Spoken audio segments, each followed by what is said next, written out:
আমি বলেছি যে এবছর নির্বাচন করা সম্ভব নয়, আমি ঠিক এইভাবে কথাটা বলি নাই।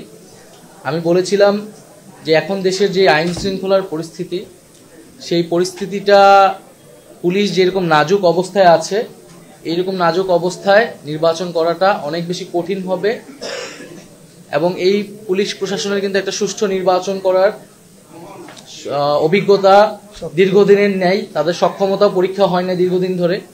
সেই জায়গা থেকে আমি বলেছি যে আমাদেরকে অবশ্যই নির্বাচনের আগে এই যে পুলিশিং ব্যবস্থা আছে, আইন শৃঙ্খলার যে পরিস্থিতি আছে, সেটাকে অবশ্যই উন্নত করতে হবে এবং সেটার জন্য সরকারের পাশাপাশি রাজনৈতিক দলগুলো যারা রয়েছে, বিভিন্ন সামাজিক শক্তি যারা রয়েছে, তাদেরকেও এগিয়ে আসতে হবে এবং সহযোগিতা করতে হবে।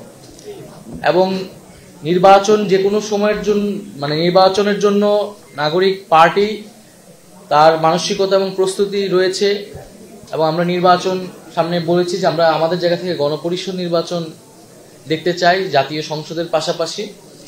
তো সেটার আগে নির্বাচন কেবলমাত্র নির্বাচনী জাতীয় নাগরিক পার্টি বা এনসিপির এই মুহূর্তের একমাত্র দাবি নয়। আমরা গণপরিষদ বা জাতীয় নির্বাচনের কথা বলছি, কিন্তু তার আগে আমরা দৃশ্যমান বিচার কার্যক্রম দেখতে চাই এবং যে ঐক্যমত্য সংস্কারের জুলাই সনদ, যেটাতে সবার স্বাক্ষর হওয়ার কথা, জনগণ দেখতে পাবে কোন রাজনৈতিক দল জনগণের রাষ্ট্রের সংস্কারের পক্ষে আছে বিপক্ষে আছে, সেই জুলাই সনদটা আমরা নির্বাচনের আগে কার্যকর হিসেবে দেখতে চাই।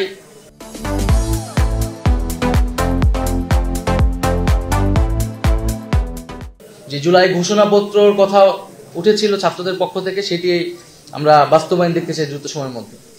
আরেকটি বিষয় আপনারা খেয়াল করে থাকবেন, খুব সাম্প্রতিক সময় ধরেই বৈষম্য বিরোধী ছাত্র আন্দোলন, নাগরিক কমিটি এবং বর্তমানে যে নাগরিক পার্টি হওয়ার পর থেকে যে আমাদের যারা নারী সদস্যবৃন্দ রয়েছে, খুবই স্পেসিফিকভাবে তাদেরকে চিহ্নিত করে সাইবার জগতে নানা ধরনের অপপ্রচার চলছে, বুলিং চলছে এবং এক ধরনের হেনস্থার মধ্য দিয়ে তাদেরকে যাচ্ছে। এবং আমরা দেখতে পাচ্ছি যে বিগত ফ্যাসিবাদী সরকার, তাদের কর্মী,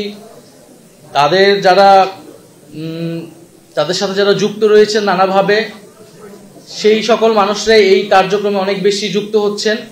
নারীদেরকে টার্গেট করা হচ্ছে পলিটিক্যাল স্পেয়ারে, যাতে নারীরা রাজনৈতিক কাজে, দেশ গঠনের কাজে যুক্ত হতে না পারে, নিরুৎসাহিত করার জন্য, এবং তাদেরকে একটা মেন্টাল ট্রমার ভূত দিয়ে তাদেরকে নিয়ে যাওয়ার চেষ্টা করা হচ্ছে। আমরা এর তীব্র নিন্দা এবং প্রতিবাদ জানাই এবং আমরা মনে করি যে এটার জন্য যথাযথ ব্যবস্থা আসলে সরকারের জায়গা থেকে নেওয়া উচিত। সামাজিকভাবে আমাদের এই সকল নারী, যে কোনো রাজনৈতিক দলে যারা ফ্যাসিবাদের বিপক্ষে ছিল, তাদের পক্ষে আমাদের জোরালো কণ্ঠস্বর রেইজ করা উচিত এবং তাদের পক্ষে অবস্থান নেওয়া উচিত।